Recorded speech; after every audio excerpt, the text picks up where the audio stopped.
Casper, ito yung Napolcom page ha.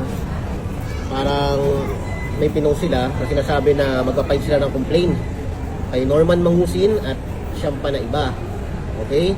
So nakalagay yung pangalan mo dito, Edmond Soner Sarana and 8 others.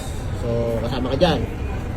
Ngayon, ang sinampa nilang case, hindi pa naman ito subpoena, ito ay parang memo na sinasabi na nagsampa sila ng kaso sa inyo.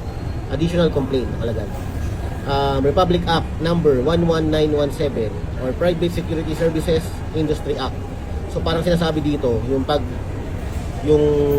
pagbabodyguard ng walang license o hindi authorized ng PNP ay bawal sa Batate. So ano masasabi mo dyan? Panghina kasi. Nakapanghina kasi Start mo pa lang ng trabaho problema na agad. nakastart mo pala, problema na. Oo nga, second day mo pa lang pero Puro mo sa harapin na lang yung harapin ko na lang yan, boss.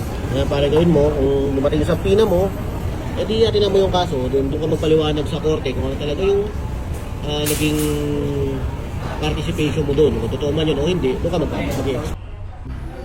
Kung isipin nyo, nakaka-stress nga naman kay Casper to kasi simula pa lang yung trabaho. Yung kinuha yung video niya, pangalawang araw pa lang yung sa trabaho.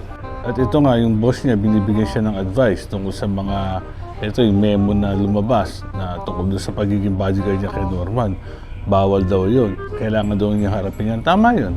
Gaya ng sinabi ko, harapin niya yan. Kausapin yung mga dapat kausapin. Huwag niya gagayahin yung dati niyang boss na nagtatago kung saan-saan nagpupunta para makaiwas sa, di ba, sa pina o warrant of arrest. Pag ginawa niya yun, lalala pa sitwasyon at mapapasama pa lalo.